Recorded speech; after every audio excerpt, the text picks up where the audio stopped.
देखिए, बहुजन आंदोलन का सबसे मुश्किल दौर चल रहा है। राजनीतिक रूप से हम लोग बहुत कम, बहुजन आंदोलन बहुत कमजोर हो गया है, सच भी है। लेकिन जब मैं पूरे देश में कहीं भी जाता हूं और युवाओं का जोश देखता हूं, उनका संकल्प देखता हूं, उनका दृढ़ निश्चय देखता हूं, जिस तरह से अपने महापुरुषों के आंदोलन को आगे बढ़ाने की क्षमता, ईमानदारी, संघर्ष की भावना उनके अंदर देखता हूं, तो मुझे लगता है कि नहीं, उतार चढ़ाव होते रहते हैं। अभी तो शुरुआत है। देश भी जब आजाद हुआ तो नौजवानों ने इसकी जिम्मेदारी अपने कंधे पे उठाई थी और कुर्बानियां दी थी, तब जाके देश आजाद हुआ था। मैं एक बात की तरफ आपका ध्यान आकर्षित करता हूं। इस देश में हमारा संघर्ष किससे है और क्यों है? हमारा संघर्ष किस लिए है, ये आप सब लोग बेहतर जानते हैं। परिवर्तन की लड़ाई इतनी आसान लड़ाई नहीं है। इसके लिए हमारे महापुरुषों ने कुर्बानियां दी हैं, बलिदान दिया है, संघर्ष किया है, तमाम तरह के अपमान सहे हैं, लाठियां खाई हैं, मुकदमे झेले हैं। परिणाम उनको उम्मीदें थी, जैसा बाबा साहब ने भी कहा कि बड़ी मुश्किल से मैं इस कारवा को यहां तक लेके आया हूं। अगर आप इसे आगे नहीं ले जा सकते तो इसे पीछे मत जाने देना। ये रोते बात बाबा साहब ने कही थी। साथी देख रहे हैं हमारे, तो ये संघर्ष की बिसात है। ये किया है, हम लोग कोई नए लोग नहीं, हमसे पहले हमारे महापुरुषों ने किया है। तमाम तरह के बलिदान दिए हैं। बाबा साहब ने अपने 4 बच्चों का बलिदान दिया। मान्यवर काशीराम साहब ने आजीवन जो है संघर्ष किया। उनके साथ हजारों लोगों ने संघर्ष किया, तब जाके बहुजन समाज को, गरीबों को राजनीति करने का मौका मिला।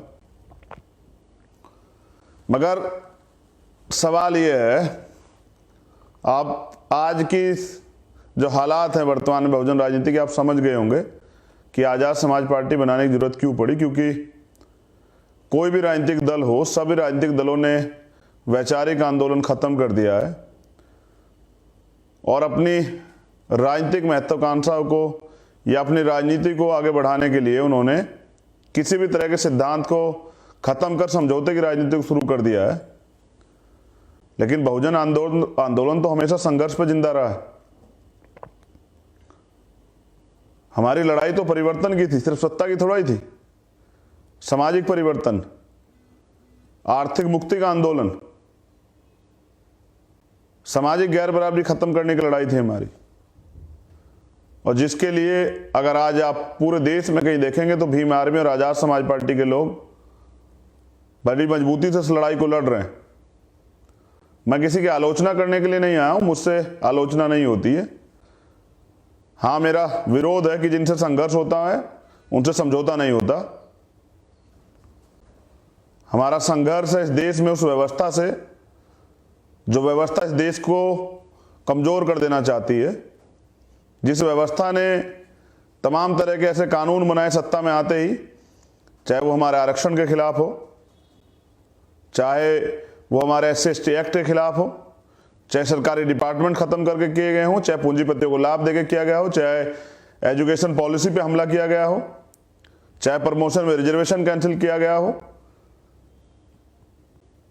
जो मूलभूत अधिकार है उनसे, उनको हमें बिहार में जाने के बाद मैंने देखा उन मूलभूत अधिकारों से दूर रख के आर्थिक रूप से कमजोर करके उस षड्यंत्र को जिंदा रखा गया हो। जिस तरह से हमारे संघर्षी लोगों की हत्या कराई जाती है, ये उसका एक बड़ा पार्ट है।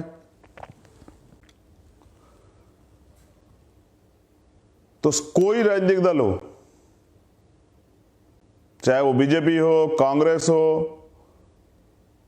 समाजवादी पार्टी हो, बहुजन समाज पार्टी हो, आम आदमी पार्टी, तमाम जो लोग हैं वो राजनीति कर रहे हैं, उनको बहुजन मूवमेंट से कोई लेना देना नहीं है। और वो बाबा साहब की विरासत को और काशीराम साहब के सपने को आगे बढ़ा भी नहीं सकते हैं। आप ये बेहतर जानते हैं, मुझे कहने की जरूरत नहीं है। जैसा मैंने पहले कहा कि उस व्यवस्था के खिलाफ विरोध है जिसने इतने लंबे समय तक हमें हमारे अधिकारों से वंचित रखा। उनके पाले में खड़े होकर कभी जो है अपनी हक की लड़ाई नहीं लड़ी जाती।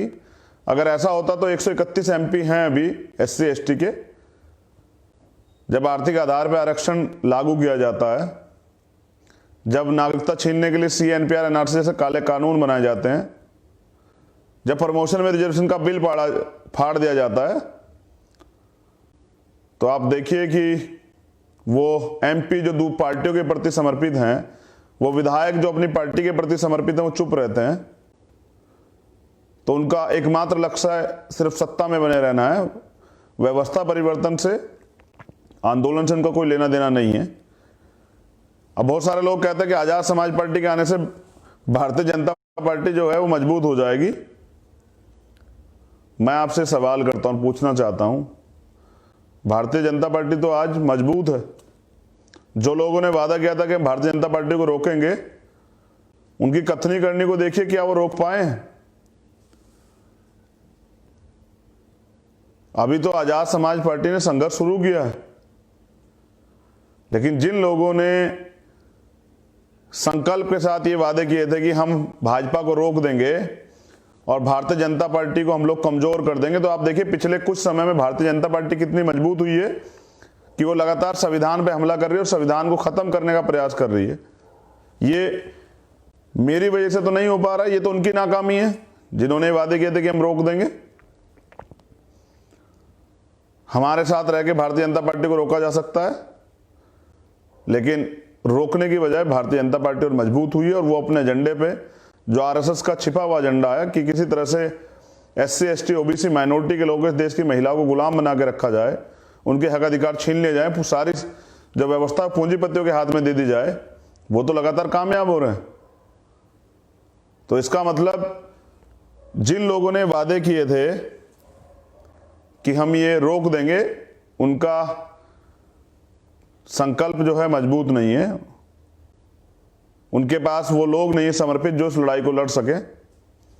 लेकिन भीम आर्मी और आजाद समाज पार्टी के पास ऐसे नौजवान हैं, ऐसी माताएं बहनें, ऐसे बुजुर्ग हैं जो संघर्ष के लिए तैयार हैं और संघर्ष कर भी रहे हैं। मैं धन्यवाद देता हूं सभी लोगों को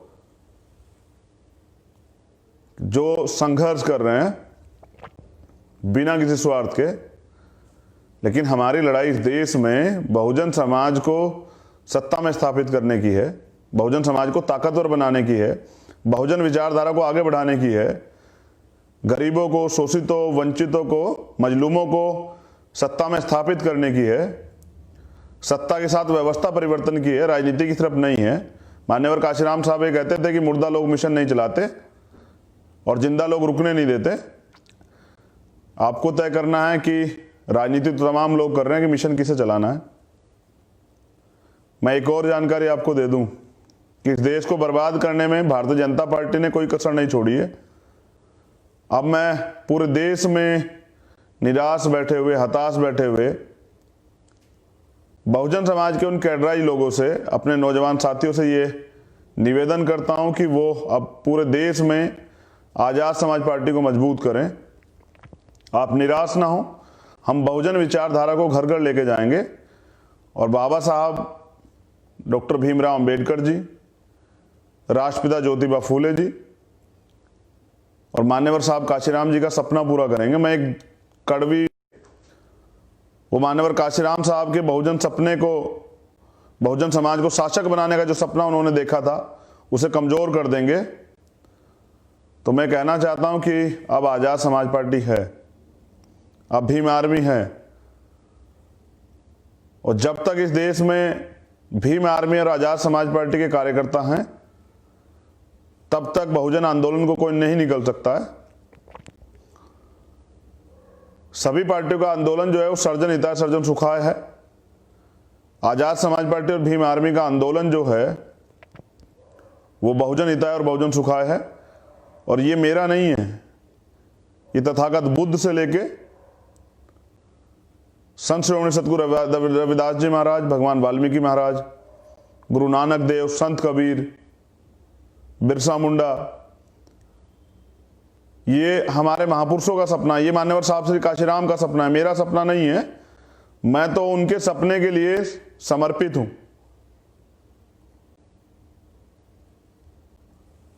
मैं फिर आपसे कह रहा हूं, विकल्प बहुत हैं बिखरने के लिए और संकल्प एक ही है निखरने के लिए, वो है भीम आर्मी और आजाद समाज पार्टी। सिद्धांतों की राजनीति, धर्म और राष्ट्रवाद की झूठी राजनीति से ऊपर उठ के बहुजन अधिकारों की राजनीति, समता समानता बंधुत्व भाईचारे की राजनीति और इस लड़ाई को आगे बढ़ाने की, गैर बराबरी के खिलाफ जो संघर्ष उसको आगे बढ़ाने की राजनीति, जो लोकतंत्र में इतने लंबे समय तक जो अधिकार हमें नहीं मिले हैं, आज आप देख लीजिए उन अधिकारों को दिलाने की, अंतिम व्यक्ति को भी सत्ता का लाभ देने की जो है राजनीति समझिए, आंदोलन समझिए, वो भीम आर्मी और आजाद समाज पार्टी है। पूरे देश में जो स्पेशल दलित समाज के, बैकवर्ड के, माइनॉरिटी के जो अधिकारी कर्मचारी हैं, शेड्यूल ट्राइब के जो आदिवासी जो अधिकारी कर्मचारी हैं, वो तमाम सरकारें, चाहे बीजेपी की हो, कांग्रेस की हो, अन्य किसी पार्टी की सरकार हो, वो जिस तरह का व्यवहार उनके साथ हो रहा है, जिस तरह से उनको मजबूरी में नौकरी करनी पड़ रही है, जिस तरह से रोज उनका अपमान होता है और उनको किसी अच्छी जिम्मेदारी को पे भी नहीं रखा गया, जिस तरह से उनको जो है बेबस किया गया है, मैं उन सभी अधिकारी कर्मचारियों से भी निवेदन करता हूं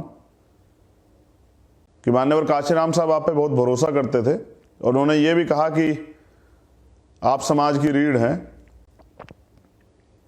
मैं आपसे भी निवेदन करता हूं कि अब वो जो थिंक टैंक घर बैठा हुआ निराश है, वो आजाद समाज पार्टी को मदद करे, भीम आर्मी को मदद करे, तो बहुजन राजनीति को पूरे देश में स्थापित करने के लिए हम लोग तैयार हैं। मैं धन्यवाद करता हूं सभी नौजवानों का, जिम्मेदार साथियों का, भीम आर्मी आजाद समाज पार्टी के कार्यकर्ताओं का, हमारी माताओं बहनों का। पूरी जिम्मेदारी के साथ इस आंदोलन को, इस संघर्ष को बहुजन समाज के एक एक घर तक पहुंचाने का हम लोग काम करेंगे। और जब तक बाबा साहब और मान्यवर साहब श्री काशीराम का सपना पूरा नहीं होता, तब तक हम लोग आराम नहीं करेंगे। युवा की जिम्मेदारी है कि वो उसके बाप दादा द्वारा देखे गए सपने को पूरा करे। जैसा मैंने पिछली 2-3 बार की रैलियों में ये बात कही, मैं अब आपके लाइव में भी आपके सामने कहना चाहता हूं कि सवाल ये नहीं कि मौत के बाद जिंदगी है या नहीं, सवाल ये है कि मौत से पहले आप जीवित थे या नहीं। बाबा साहब का ये सेंटेंस जो मेरे दिल और दिमाग पे बचपन से छपा हुआ है, उन्होंने कहा कि जीना कोई बड़ी बात नहीं है, बड़ी बात यह है कि स्वाभिमान से जीना, सम्मान से जीना, गुलामी के 1000 साल और सम्मान का 1 घंटा बराबर। वो सम्मान का जो 1 घंटा है वो जीवन है और गुलामी का जीवन वो जानवरों का जीवन। ये हमारे समाज ने बहुत लंबे समय तक जिया है। अब इस गुलामी के जीवन से मुक्ति दिलाने के लिए, अपने रहबरों महापुरुषों के आंदोलन को मजबूती देने के लिए मैं देश के बहुजनों से आह्वान करता हूं कि वो एकजुट हो जाएं और आजाद समाज, पूरे देश में आजाद समाज पार्टी जुड़े। हम अपने महापुरुषों के सपने को पूरा करेंगे और उसके लिए संघर्ष करेंगे। बहुजन आंदोलन तो संघर्ष से ही चलता है और तमाम तरह के विरोध, तमाम तरह के षड्यंत्रों के बाद अगर बहुजन मूवमेंट चल पाती है तो उसके लिए बहुजन समाज का ये दावा बहुत मजबूत होता है कि बहुजन समाज संघर्षशील है और वो संघर्ष करना जानता है। इसका उदाहरण है दशरथ मांझी कि हम पहाड़ भी काट सकते हैं। तो अगर लक्ष्य बना लिया जाए और ठान लिया जाए, जैसा कहा गया कि मान लो तो हार और ठान लो तो जीत, अगर आप ठान लें कि हमें अपने महापुरुषों के सपने को पूरा करना, तो वो दिन दूर नहीं कि वो पूरा होगा, क्योंकि वोट सिर्फ यहाँ बहुजन समाज के पास है। लेकिन बहुजन समाज आज भी राजनीति में सदन के बाहर ही खड़ा है, सदन के अंदर घुसाने के लिए और सदन के अंदर उनको स्थापित करने के लिए आजाद समाज पार्टी का निर्माण किया गया है। जिनके आदर्श हैं, सिद्धांत है अपने महापुरुषों के, जिन पर चल के हमें आगे बढ़ना है। जैसा मैंने कहा और दोबारा कह रहा हूं कि जिनसे संघर्ष होता है उनसे समझौता नहीं होता। बाकी आप सब लोग समझदार हैं। जय भीम, जय भारत। आलोचना करने से कार्य आगे नहीं बढ़ेगा, संघर्ष करने से कार्य आगे बढ़ेगा। पूरे देश की उम्मीद है, विश्वास की किरण है भीम आर्मी और आजाद समाज पार्टी। मैं तमाम कार्यकर्ताओं, पदाधिकारियों से अपील करता हूं कि अपने निजी स्वार्थ में इसको कमजोर ना होने दें। ये लंबा संघर्ष है और ये मिशन है। मिशन चलाने के लिए संघर्ष बहुत जरूरी है। संघर्ष का रास्ता ना छोड़ें। और पूरे देश में जहां भी कोई अत्याचार हो, अन्याय हो, कोई जुल्म जाती हो किसी बहुजन समाज के व्यक्ति के साथ, तो आप लोग उसकी मदद जरूर करें, उसके साथ जरूर खड़े हों। आप प्रेम, भाईचारा बहुजन समाज में जरूर बनाएं। मुझे सुनने के लिए बहुत बहुत धन्यवाद। बस याद रखिए कि यहां बहुजन राजनीति कमजोर हुई है, बहुजन विचारधारा कमजोर नहीं है। वैचारिक रूप से बहुजन विचारधारा तमाम नौजवानों ने एक्सेप्ट की है, स्वीकार की, और वो इस संघर्ष को आगे बढ़ा रहे हैं। राजनीतिक रूप से बहुजन समाज कमजोर हुआ है, वैचारिक रूप से नहीं हुआ है। वैचारिक रूप से बहुजन आंदोलन आज भी भीम आर्मी और आजाद समाज पार्टी देश में चला रहे हैं और चलाते रहेंगे। जय भीम, जय भारत, जय संविधान। नेशनल दस्तक की आपसे गुजारिश है कि अगर इसको बचाना चाहते हैं तो नेशनल दस्तक को सब्सक्राइब करने के लिए रेड कलर के सब्सक्राइब बटन को दबाएं, फिर बेल आइकन की घंटी दबाएं। नेशनल दस्तक को बचाने के लिए बहुत जरूरी है कि हर खबर को शेयर करें, लाइक करें, कमेंट जरूर करें।